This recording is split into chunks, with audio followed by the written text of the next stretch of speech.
BRS రజతోత్సవ సభకు ఇక సర్వం సిద్ధమైంది. మరి కాసేపట్లో కేసీఆర్ రానున్న నేపథ్యంలో బీఆర్ఎస్ సంబంధించిన గులాబీ దండు మొత్తం కూడా సభా ప్రాంగణానికి వస్తుంది. ప్రస్తుతం ఇక మనతో పాటు బీఆర్ఎస్ నాయకులు దేశంలో ఆంజనేయులు ఉన్నారు, వారితో మాట్లాడే ప్రయత్నం చేద్దాం. చెప్పండి, ఇప్పుడు ఎంతమంది వస్తున్నారు మీ నియోజకవర్గం నుంచి, ఎట్లా ఉండబోతుంది సార్? మా నియోజకవర్గం నుంచి తక్కువ 10 నుండి 15 వేల మంది భారీ ఎత్తున తరలి వస్తున్నారు. అదే కాకుండా అన్ని కాన్స్టిట్యూన్సీల నుంచి కూడా ఉద్దానంగా కూడా జనాలు చాలా కదిలి వస్తున్నారు.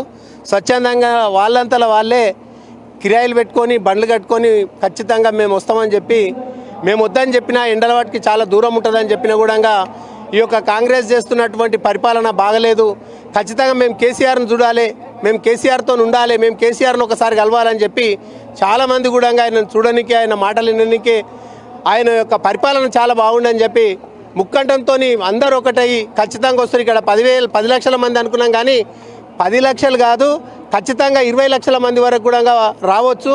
ఆ విధంగా ప్రతి గ్రామం నుండి కూడా పెద్ద ఎత్తున కదిలి వస్తున్నారు. మా చేవెళ్ళ నుండి అయితే మినిమం ఒక 20,000 మంది దాకా జనాలు కదిలి వస్తున్నారు. ఇంత ఎండలున్నా కూడా ఎందుకు కేసీఆర్ అంటే అంత క్రేజ్?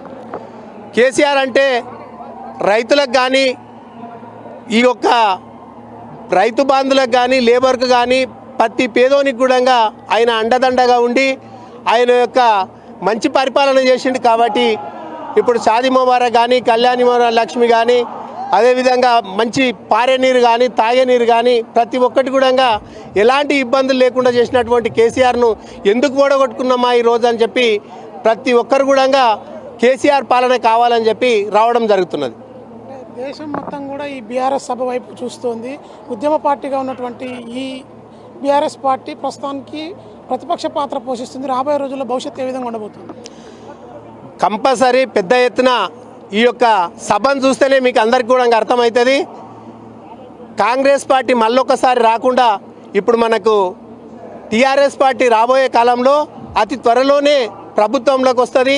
ఆయన అనుకున్న యొక్క ఏదైతే ఇంకా కొన్ని పెండింగ్ పనులు ఉన్నాయి అవి కూడా పూర్తి చేయాలంటే కేసీఆర్ గారే రావాలని చెప్పి ముక్కంఠంతో అందరు కూడా వేధిస్తున్నారు ప్రజలు. ఉద్యమ పార్టీగా పుట్టినటువంటి టీఆర్ఎస్ బీఆర్ఎస్గా మారి ఇప్పుడు రజతోత్సవ వేడుకలు జరుపుకుంటుంది. ప్రస్తుతం ఇంకా రాబోయే రోజుల్లో ఖచ్చితంగా మళ్ళీ తిరిగి బీఆర్ఎస్ పార్టీ అధికారంలోకి వస్తుందని చెప్పి బీఆర్ఎస్ నేతలు అయితే ఆశాభావం వ్యక్తం చేస్తున్న పరిస్థితి ఉంది. విజువల్ న్యూస్ మధుతో వెంకటరెడ్డి, మెగా 9 టీవీ, వరంగల్ సభా ప్రాంగణం నుండి.